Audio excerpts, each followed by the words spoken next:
She froze. The stroller handles slipped from her fingers as her vision tunneled, focused on the man standing 10 feet away beneath the cherry blossoms.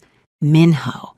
His black suit was immaculate as always, but his face, God, his face looked like he'd seen a ghost.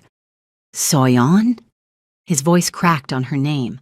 Her heart slammed against her ribcage. 3 years. 3 fucking years since he'd thrown her out like garbage, and now he was here, staring at her like she was the one who disappeared. The twins stirred in the stroller behind her, and she saw the exact moment his eyes dropped to them, saw the color drain from his face. Whose? He stepped forward and she stepped back. Whose children? Not yours. The words came out colder than she intended, colder than the night he'd handed her divorce papers and told her she was useless to him. Barren, he'd called her, incapable of giving him an heir. How old are they? His voice was barely a whisper now, and something in his expression terrified her. Desperation. Raw, unfiltered desperation. That's none of your business. Soyeon, how old? 2.5. She shouldn't have answered, shouldn't have given him anything. But the way he was looking at her, like she held the answers to every question that had been haunting him, everything went silent. The park sounds, children laughing, birds chirping, all faded to nothing as he did the math. She watched him count backward in his head, watched the realization hit him like a physical blow. No. He shook his head. No, you couldn't. The doctors said. The doctors were wrong. Each word felt like swallowing glass. I was 2 months pregnant when you divorced me. His knees buckled. Actually buckled. This man, this dangerous, powerful man who'd built an empire on fear and control, grabbed the park bench beside him to stay upright. You knew? His eyes were wide, devastated. You knew you were pregnant and you didn't tell me? She laughed. It was a broken, bitter sound. You'd just thrown me out for being childless, Minho. What the hell was I supposed to do? Come crawling back and beg you to believe me? You made your choice. I need to... He moved toward the stroller again, and she positioned herself between him and her babies. Her hands were shaking, but she stood her ground. You need to leave. Those are my children. Not a question, a statement torn from somewhere deep in his chest. Soyeon, those are my... You lost the right to call them yours the day you chose your empire over our marriage. She grabbed the stroller and walked away, leaving him standing there under the falling cherry blossoms, looking like his entire world had just shattered. Because it had, and she'd be damned if she let him break hers again. 3 years earlier. The club was packed, the bass so heavy Soyeon could feel it in her chest. She shouldn't have come. Midterms were in 2 days and she had a shift at the cafe at 6 in the morning, but her best friend Gina had literally dragged her out of their apartment. You need to live a little, Gina shouted over the music, pressing a drink into her hand. We're 23, not 63. Soyeon laughed, taking a sip of whatever fruity concoction Gina had ordered. The vodka burned pleasantly warm down her throat. I live plenty. I just live responsibly. Responsibly is code for boring. Employed is code for able to pay rent. Gina rolled her eyes, but she was grinning. That's when Soyeon saw him, or rather, felt his gaze. The crowd seemed to part naturally around him, a man in a black button-down with the sleeves rolled up, revealing tattooed forearms. He was sitting in one of the VIP sections that Soyeon knew cost more than her monthly rent, but he wasn't paying attention to any of the beautiful women vying for his attention. He was staring at her. Holy shit, Gina breathed. That's Kang Minho. The name meant nothing to Soyeon. Should I know who that is? He basically owns half of Seoul's nightlife, and possibly some less legal things. Gina grabbed her arm. Do not make eye contact. Men like that are dangerous. But it was too late. He was already standing, already moving through the crowd with a predatory grace that made Soyeon's mouth go dry. People moved out of his way instinctively, and when he stopped in front of her, she had to tilt her head back to meet his eyes. Dark, intense, hungry. Dance with me, he said. Not a question. She should have said no, should have listened to the warning bells going off in her head. Instead, she found herself nodding, found herself letting him lead her onto the dance floor. His hand settled on her lower back, burning through the thin fabric of her dress. And when he pulled her close, she could smell his cologne, something expensive and intoxicating. "I'm Minho," he said against her ear, his breath warm on her neck. "Soyeon." "Soyeon," he repeated, like he was testing how her name felt in his mouth. "You don't belong here." "Excuse me?" He pulled back to look at her, and there was something almost soft in his expression. "This place. These people. You're different. You don't know anything about me. I know you've checked your phone 3 times since you walked in. I know you're drinking something fruity because you don't actually like the taste of alcohol. I know you'd rather be anywhere else, but you're here because you're a good friend." His thumb traced small circles on her back. "Am I wrong?" She swallowed hard. "Are you always this observant?" "Only when something interests me." His eyes dropped to her lips. "And you, Soyeon, interest me very much." That was the beginning. The moment everything changed, they were inseparable after that night. Minho pursued her with an intensity that was both thrilling and terrifying. Flowers showed up at her apartment. Her cafe shifts were interrupted by surprise visits. He took her to restaurants where the waiters knew him by name and the menus had no prices. "This is too much," she'd protested after he'd bought out an entire movie theater so they could watch her favorite film in private. "Nothing's too much for you." But there were things he wouldn't talk about. His business. The men in black who flanked him everywhere. The way people looked at him with a mixture of respect and fear.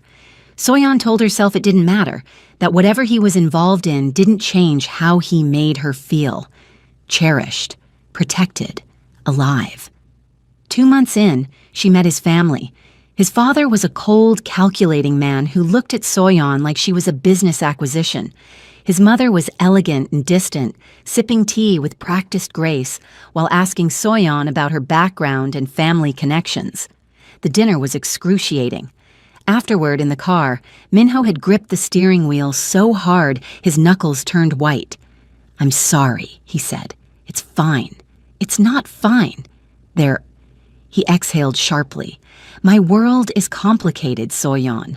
My family has expectations, responsibilities." She'd reached over, lacing her fingers through his. "Then it's a good thing I'm not dating your family."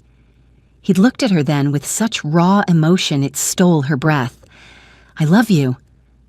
The words hung between them, precious and terrifying. "I love you too," she whispered. That night, he'd made love to her like she was something holy, something he was afraid of breaking, and when she fell asleep in his arms, she'd thought this was forever. She'd been so fucking wrong. Present day. That night. Soyeon's hands were still shaking as she unlocked her apartment door. The twins, Minjun and Minji, were finally asleep, their little faces peaceful in a way that made her chest ache. She set them gently in their cribs, pulling the blankets up to their chins, and then she let herself collapse on the couch. Seeing Minho had ripped open wounds she'd spent 3 years trying to heal. Her phone buzzed. "Unknown number. We need to talk." She threw the phone across the room. It bounced off the cushions harmlessly, buzzing again immediately, and again and again. "Jesus Christ," she muttered, retrieving it. "Please, just 5 minutes. I'll stand on your doorstep all night if I have to. Soyeon, please." She knew him well enough to know he wasn't bluffing. With a string of curses that would have made a sailor blush, she threw on a jacket and headed downstairs. Sure enough, there he was, leaning against a black Mercedes that probably cost more than her entire building. 5 minutes, she said, crossing her arms. "Starting now." He pushed off the car, and God, why did he still have to look at her like that? Like she was the only thing in the world that mattered? "Why didn't you tell me?" His voice was hoarse. "Why didn't you? I had a right to know." "You had a right?" She laughed bitterly. "You divorced me because I couldn't give you children. Do you have any idea what that did to me? Finding out I was pregnant 2 weeks later and knowing that you wouldn't believe me, that you'd think I was lying to get you back? I would have believed you. Bullshit. Soyeon, You looked me in the eyes and told me I was useless, that your family needed an heir, and I couldn't provide one. Your mother stood there and told me I was wasting your time." Her voice cracked. "So no, Minho, you didn't have a right to know, because you'd already made it crystal clear that children were the only thing that mattered to you." "That's not—" He ran a hand through his hair, frustration and pain warring on his features. "Fuck, that's not why I divorced you." "Then why?" She hated how desperate she sounded, hated that after all this time she still wanted answers. "Why did you throw away 2 years together? Why did you break my heart and then act like I meant nothing?" "Because loving you almost got you killed." The words hit her like a physical blow. She staggered back and he caught her elbow, steadying her. "What?" "My enemies." His jaw clenched. "They found out about you, found out what you meant to me, and they tried to—" He couldn't finish the sentence. "I couldn't protect you and keep you close, so I had to let you go." Soyeon's mind was reeling. "You're lying." "I wish I was." He pulled out his phone, showing her photos that made her stomach turn.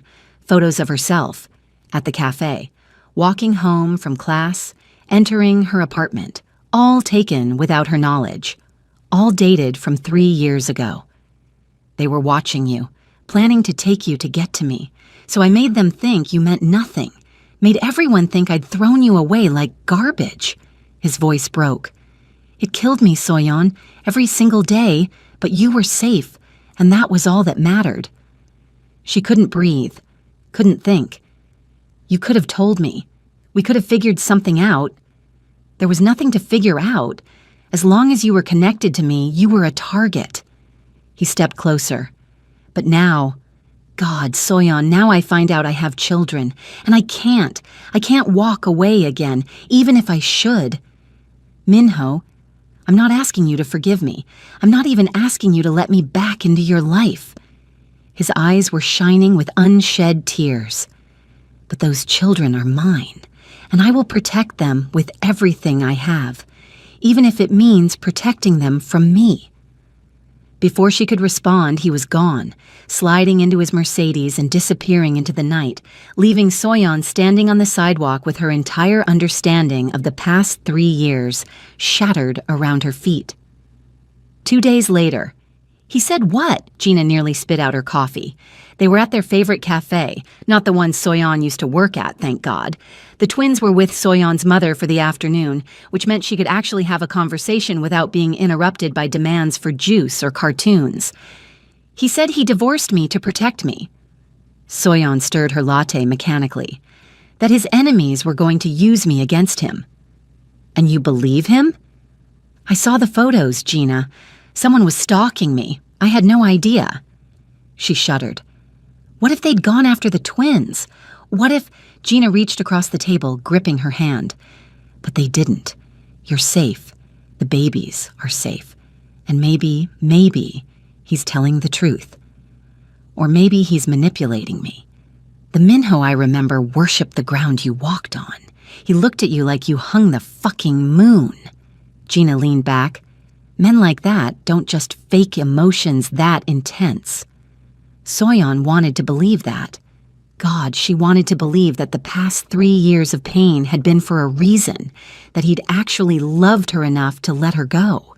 Her phone buzzed, a text from another unknown number, but she knew who it was. "There's a car outside. Black sedan. Driver's name is Junho. He'll take you anywhere you need to go. No strings attached. Just let me keep you safe. Please." She looked out the window. Sure enough, a black sedan was parked across the street, a man in a suit standing beside it with his hands folded professionally in front of him. "Is that—" Gina followed her gaze. "Oh my God, he got you a bodyguard." "Apparently." "Soyeon, that's either really romantic or really creepy. I can't decide which." "Join the club," Soyeon muttered. But as much as she wanted to be angry, wanted to tell him to back off, she couldn't deny the small flicker of warmth in her chest. He was trying to protect her, just like he claimed he'd been doing all along. Against her better judgment, she texted back, "Thank you." The response was immediate. "Anything for you. Always." Gina was watching her with knowing eyes. You still love him. I hate him. You can do both. Gina flagged down the waiter for more coffee. Trust me, I'm Korean. Our dramas taught me that loving and hating someone are basically the same emotion with different packaging. Despite everything, Soyeon laughed, but the sound died in her throat when she looked out the window again and saw a different man watching her. Not Junho. Someone else. Someone whose gaze made her skin crawl. She grabbed Gina's arm. We need to go. Now. What? Why, now, Gina. Her friend must have heard the panic in her voice because she didn't argue. They threw money on the table and headed for the door, but the man was already moving, cutting across the street with purpose. Soyeon's heart hammered. She pulled out her phone, dialing the last number that had texted her. Minho answered on the first ring. Someone's following me, she said without preamble. Where are you? Milano Cafe on 3rd Street. There's a man. Get to Junho right now. She didn't question it. They ran to the sedan and Junho immediately opened the door, ushering them inside before sliding into the driver's seat and pulling into traffic. Who is that? Gina's eyes were wide. I don't know, but... Her phone rang. Minho again. Are you safe? Yes, we're in the car. She heard him exhale shakily. I'm coming to you. Stay with Junho. Minho, what's happening? Someone knows about the twins. His voice was tight with barely controlled rage. Someone knows they're mine. I'm handling it, but until I do, you need to stay close to protection. Do you understand? This is exactly what I didn't want. Her voice rose. This is why I stayed away from you. I don't want my children in danger because of your world. Then you shouldn't have had my children. He shouted it, and then there was silence. Heavy, terrible silence. Fuck, Soyeon, I didn't mean... She hung up. Gina squeezed her hand. Breathe. Just breathe. But she couldn't. Because Minho was right. She'd brought 2 innocent babies into a world that was hunting them, and it was all because of choices she'd made 3 years ago. Choices she couldn't take back. That evening, Minho's penthouse Junho had driven them to Minho's place despite Soyeon's protests. Boss's orders, he'd said apologetically. Now she was standing in the living room of a penthouse that probably cost more than she'd earn in 10 lifetimes, watching Minho pace like a caged tiger. Gina had her phone out, clearly texting someone. Is it cool if my boyfriend comes? Because this is getting intense and I need backup. You have a boyfriend? Soyeon blinked. Since when? Since 3 months ago. His name is Taehyung. He's a doctor. And before you judge me for not telling you, you've been busy with the twins, and I didn't want to add to your stress. Gina's phone buzzed. He's on his way. Minho stopped pacing long enough to look at them. This penthouse is secure. No one gets in without my permission. You'll stay here tonight. Like hell. Soyeon. He crossed to her, and she hated how her body responded to his proximity. Hated how she still wanted to lean into him. Please. Just for tonight. Let me keep you safe. The twins are with your mother. I've already sent men to watch her apartment. They're safe. You what? Anger flared hot in her chest. You can't just... I can, and I did. His eyes flashed. Those are my children too, whether you like it or not. And I will not lose them because I was too proud or too stupid to do what needed to be done. They stared at each other, the air crackling with tension and unresolved feelings and 3 years of pain. I hate you, she whispered. I know. He reached up, brushing a strand of hair from her face with devastating gentleness. I hate me too. The doorbell rang, shattering the moment. Minho pulled away and Soyeon felt the loss of his warmth like a physical ache. A man walked in, tall, handsome, with kind eyes behind wire-rimmed glasses. Taehyung, presumably. He went straight to Gina, pulling her into a hug that spoke of genuine affection. You okay? He murmured into her hair. Yeah, just some Mafia drama, the usual. Gina was trying to sound light, but her hands were shaking. Taehyung looked at Minho. Need me to check anyone for injuries? Not yet. Minho's voice was grim, but possibly soon. Comforting, Soyeon muttered. The next few hours were surreal.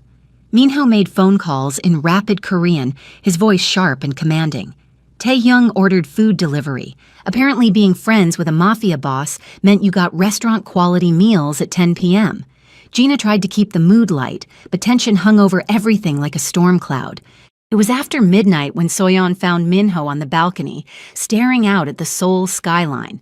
She'd meant to go to bed, to put distance between them, but her feet carried her outside before she could stop them. "Can't sleep?" he asked without turning around. "Too much adrenaline." She leaned against the railing beside him. "Did you find out who was following me?" "Yes."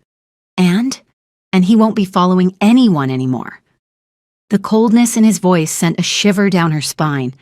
This was the man people feared, the man who'd built an empire on ruthlessness and blood. Minho. He was sent by the Lee family, rivals of mine. He finally looked at her. They wanted leverage, and children, my children, are the ultimate leverage. This is insane. This whole world is insane. She wrapped her arms around herself.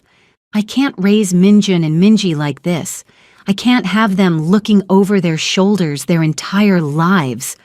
Then marry me. The words hung in the air between them, impossible and perfect and terrifying. What? He turned to face her fully. Marry me. Again. Let me make you my wife officially, publicly. Let everyone know that you and our children are under my protection. It's the only way to keep you truly safe. You're out of your mind. I'm practical. He stepped closer. You want stability for the twins? A life where they don't have to hide? This is it. As my wife, as my recognized heirs, they become untouchable. And what about love? Her voice cracked. What about the fact that you destroyed me 3 years ago? What about... I never stopped loving you. The confession was raw, torn from somewhere deep in his chest. Not for a single fucking day, Soyeon. Divorcing you was the hardest thing I've ever done. And finding out about the twins. His voice broke. I missed 2.5 years of their lives. I'll never forgive myself for that. But I can't.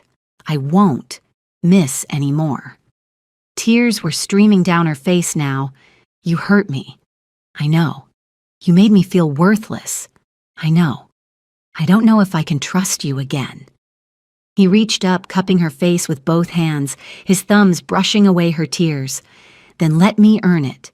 Let me spend every day for the rest of my life proving that you and our children are everything to me. Let me... His own eyes were wet now. Let me be the man you deserved all along. She shouldn't kiss him, shouldn't let herself fall back into this. But when his lips met hers, it felt like coming home, like 3 years of pain and loneliness were washing away in a single, desperate connection. They broke apart, both breathing hard. This doesn't mean I forgive you, she whispered against his mouth. I don't deserve forgiveness. He kissed her again, softer this time. But I'll take whatever you'll give me. From inside, Gina's voice called out, Are you two done having your dramatic balcony moment? Because Tae-hyung and I are trying to sleep, and the sexual tension is palpable even through the walls. Despite everything, Soyeon laughed. Minho smiled, a real, genuine smile that transformed his entire face. She's not wrong about the sexual tension, he murmured. Down, boy. But she was smiling too. You have a lot of groveling to do before we get to that stage. I'm an excellent groveler. We'll see.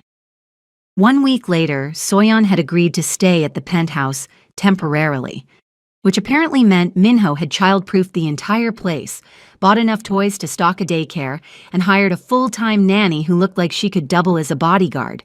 The twins had taken to him instantly, which was both heartwarming and terrifying.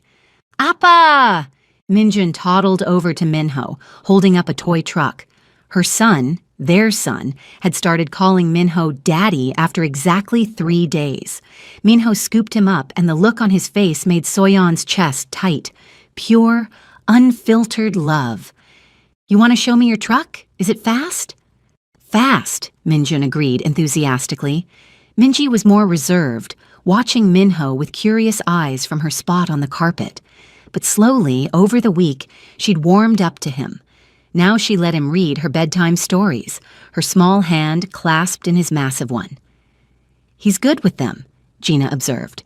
She was sprawled on the couch, Taehyung beside her with his arm around her shoulders.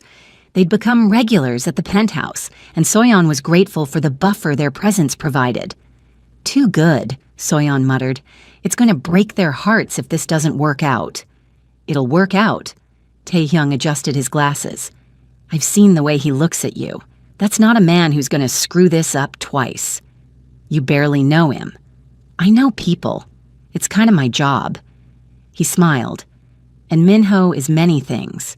Dangerous, ruthless, morally questionable. But he's not a liar. Not about this. Soyeon wanted to believe that. Wanted to trust that this fragile peace they'd built could last. But fear kept her guarded. Kept her from fully surrendering to the hope blooming in her chest. That night, after the twins were asleep, Minho found her in the kitchen making tea. We need to talk about the wedding, he said. She nearly dropped the kettle. I never said yes to marrying you. You didn't say no. Absence of a no is not a yes, Minho. That's like consent 101. He had the grace to look sheepish. You're right, I'm sorry. He sat at the kitchen island, and God, he looked tired. I'm not good at this. At asking instead of commanding. At being vulnerable instead of controlled. She poured 2 cups of tea, sliding one across to him. Then learn. Will you marry me? He met her eyes. Not because it's practical, not because it'll protect the twins, but because I love you. Because I want to wake up next to you every morning and fall asleep holding you every night. Because I want to be there for every milestone, every scraped knee, every parent-teacher conference. Because you're it for me, Soyeon. You always have been. Her hands trembled around her mug. I need time. Take all the time you need. He reached across, linking his pinky with hers in a gesture so sweet it made her want to cry. I'm not going anywhere. 2 weeks later, hospital. It happened fast. Too fast. One moment, Soyeon was buckling Minji into her car seat, and the next, tires were squealing and men were shouting. She'd screamed, throwing herself over the twins as gunfire erupted around her. Then Minho was there. She didn't know how, didn't know where he'd come from, putting himself between her and the bullets. Blood bloomed across his shoulder, and she watched in horror as he went down. But not before taking out 3 men with deadly precision. Junho and other guards swarmed the scene. Someone was calling for an ambulance. Minjun and Minji were crying, terrified, and Soyeon gathered them close while pressing her jacket against Minho's wound. You idiot, she sobbed. You fucking idiot, why did you— Not losing you again, he gritted out through the pain. Not ever. At the hospital, Taehyung met them in the ER, immediately taking charge of Minho's care. Gina appeared minutes later, gathering the twins and taking them to a private room where they'd be safe and distracted. Soyeon sat in the waiting room, Minho's blood still on her hands, and let herself completely break down. He'd taken a bullet for her, for their children, almost died protecting them, and she finally understood that he'd been telling the truth all along. About loving her, about letting her go to keep her safe, about everything. Mrs. Kang, a nurse appeared. He's out of surgery. He's asking for you. She wasn't Mrs. Kang, not anymore, but she followed the nurse anyway, her heart in her throat. Minho looked pale against the white hospital sheets, an IV in his arm and bandages wrapped around his shoulder. But when he saw her, his entire face softened. Twins? Safe. Gina has them. She sat in the chair beside his bed, taking his uninjured hand. You almost died. But I didn't. You could have. Her voice broke. You can't do that to me. You can't make me fall in love with you again and then get yourself killed. His thumb stroked across her knuckles. Again? What? You said fall in love with you again. Present tense. Not past. His smile was soft, hopeful. Does that mean It means I'm an idiot who can't help loving you even when you're being a self-sacrificing martyr. Fresh tears spilled down her cheeks. It means I'm tired of fighting this, of pretending I don't still want you. Soyeon, yes, he blinked. Yes what? Yes, I'll marry you. She leaned forward, pressing her forehead to his. Yes to everything. To being a family. To trusting you. To... She kissed him gently, carefully, mindful of his injuries. To loving you the way you deserve to be loved. When she pulled back, there were tears streaming down his face. I don't deserve you, he whispered. Probably not, but you're stuck with me anyway. He laughed, then winced as the movement pulled at his stitches. Best thing that's ever happened to me. Getting stuck with you. The door burst open and Gina appeared, twins in tow. We heard shouting and, oh. She took in the scene. Are you two finally done being dramatic? Yama! Minji wriggled free, running to Soyeon. Minjun followed, and suddenly they were all on the hospital bed. Carefully, so carefully, with Minho's good arm wrapped around all three of them. My family, he murmured, pressing a kiss to Soyeon's temple. My whole world. From the doorway, Taehyung had appeared with Gina. Should we leave? No, Soyeon said. Stay. You're family, too. Gina pretended to wipe away a tear. Did she just call us family? Tae? She called us family. I heard it. He was grinning. Does this mean we're stuck with the Mafia drama now? Forever, Minho confirmed. Welcome to the family. 3 months later, wedding day. The ceremony was small, private, just their closest friends and Minho's most trusted people. His parents had tried to insist on a large public affair, but Minho had shut that down immediately. This is for us, he'd told them firmly, not for business, not for appearances. If you can't respect that, you're not welcome. They'd come anyway, and Soyeon had watched them meet their grandchildren for the first time, watched Minho's mother's carefully controlled expression crack when Minji had offered her a crayon drawing, watched his father's eyes soften when Minjun had called him Harabioji. Maybe they weren't so terrible after all, or maybe they were just smart enough to realize what Minho would do if they heard his family again. Now Soyeon stood in a simple white dress, holding hands with the man she'd loved, lost, and found again, listening to him recite vows he'd written himself. I can't promise I'll always make the right choice, he said, his voice steady despite the emotion in his eyes. I can't promise my world won't be dangerous or complicated, but I can promise that from this moment forward, you will always know where you stand with me. You will never doubt my love. You will never question your worth. He squeezed her hands. You and our children are everything, and I will spend every day proving that to you. Soyeon's own vows were simpler. I choose you. I choose us. I choose love over fear, trust over pain, hope over doubt. You broke my heart once, but somehow you also healed it, and I can't wait to see what forever looks like with you. When they kissed, the small crowd erupted in applause. Minjun and Minji, dressed in matching formal outfits, clapped along even though they didn't really understand what was happening. The reception was held at the penthouse, transformed into something magical with lights and flowers and enough food to feed an army. Taehyung gave a toast that was equal parts heartfelt and hilarious, making jokes about prescribing married life and diagnosing love. Gina followed with her own speech. I've known Soyeon since we were 18. I've watched her struggle through school, work 3 jobs, build a life for her children as a single mother. And I've never seen her as happy as she is right now. She raised her glass. To Minho, you better not fuck this up. To Soyeon, you deserve every happiness.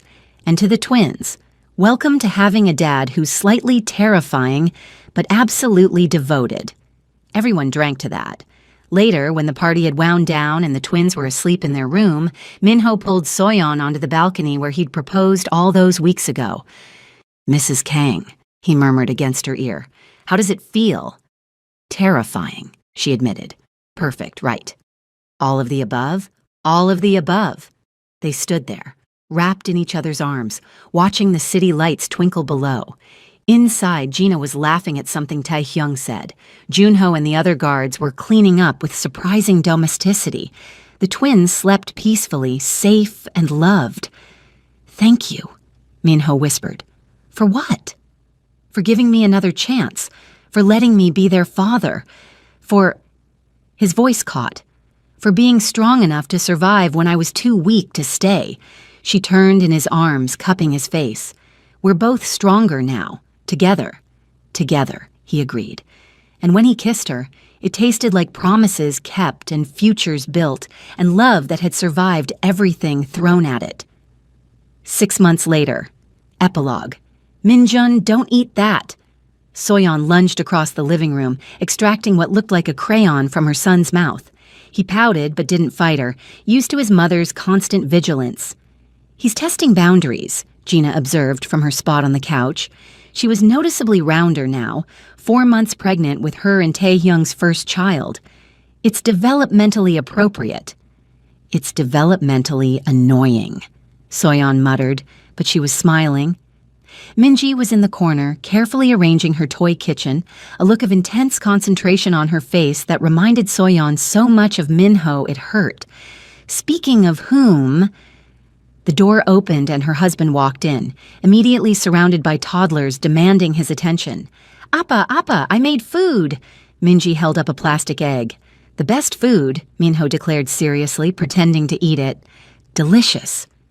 Minjun climbed up his leg like a monkey. "Park, park!" "Later, buddy. Appa just got home from work." But he was already scooping him up, tossing him gently in the air while Minjun shrieked with laughter. Taehyung arrived minutes later with takeout. "I come bearing gifts of fried chicken and beer." "My hero," Gina declared, making grabby hands. They ate together, the 6 of them, soon to be 7, crowded around the dining table. The twins made a mess, as always. Gina and Taehyung bickered affectionately about baby names. Minho held Soyeon's hand under the table, his thumb tracing familiar patterns on her skin. This was her life now, chaotic, loud, messy, perfect. After dinner, after baths and bedtime stories, and finally getting the twins to sleep, Soyeon found Minho in their bedroom, looking at his phone with a frown. "Work stuff?" "Nothing I can't handle tomorrow." He set the phone aside, pulling her into his arms. "How are you feeling?" "Tired, happy, wondering how Gina's going to handle pregnancy when she can barely handle spicy food." She snuggled into his chest. "Why?" "Because you've been looking at baby clothes online." She froze. How do you... I may have noticed the shopping cart on your laptop." His hand slid to her stomach. "Is there something you want to tell me?" Her heart was racing. They hadn't been trying, but they hadn't been preventing either, and her period was late, and she'd been exhausted lately, and... "I haven't taken a test yet," she admitted. "I was scared. After everything with the twins, finding out alone." Her voice cracked. "I didn't want to do that again." "Hey," he tipped her chin up, forcing her to meet his eyes. "You're not alone. Not anymore. Not ever." His smile was gentle. "Do you want to take a test now? Together?" She nodded, not trusting her voice. 10 minutes later, they sat on the bathroom floor, watching 3 minutes tick by on the timer. Minho held her hand, his grip steady and reassuring. When the timer went off, Soyeon couldn't look. "You check." He picked up the test, went completely still. "Minho." When he looked at her, tears were streaming down his face. "It's positive. Soyeon, we're..." She burst into tears, and then they were both crying, holding each other on the bathroom floor like idiots, laughing through their tears. "I get to be there this time," he choked out. "From the beginning, I get to..." He couldn't finish, just pulled her closer, pressing kisses to her hair, her face, her lips. "We're having a baby," she whispered. "We're having a baby," he repeated, awestruck. From the hallway, a small voice called out, "Yama! Why crying?" Minji stood in the doorway, clutching her stuffed rabbit, looking concerned. Minjun appeared behind her, rubbing his eyes sleepily. Happy tears, baby, Soyeon managed. Come here. They gathered their family, their beautiful, chaotic, perfect family, right there on the bathroom floor. The twins climbed into their laps, confused but willing to cuddle. Minho's arms wrapped around all of them, and Soyeon felt her heart expand so much she thought it might burst. Guess what? Minho said to the twins. You're going to be big siblings. Minjun looked confused. Minji perked up. Baby? That's right, a baby. I help? Minji asked hopefully. You'll be the best helper, Soyeon promised. They stayed like that for a long time, tangled together on the tile floor. It wasn't comfortable, it wasn't practical, but it was perfect. Later, after getting the twins back to bed, Minho and Soyeon stood on their balcony, looking out at Seoul. 3 years ago, Soyeon mused, if someone had told me we'd end up here, I would have called them crazy. 3 years ago, I was convinced I'd lost you forever. He pulled her back against his chest. And now I have everything I've ever wanted. We still have problems. Your world is still dangerous. We're going to face challenges. And we'll face them together. He turned her in his arms. I'm not saying it'll be easy, but I am saying it'll be worth it. You, me, the twins, this new baby, we're worth every obstacle, every challenge, every moment of fear. She kissed him, slow and deep and full of promise. To new beginnings, she murmured against his lips. To forever, he corrected. And standing there under the stars, surrounded by the city that had witnessed their love story, messy and complicated and beautiful, Soyeon finally let herself believe in happy endings. Because this wasn't the end, it was just the beginning.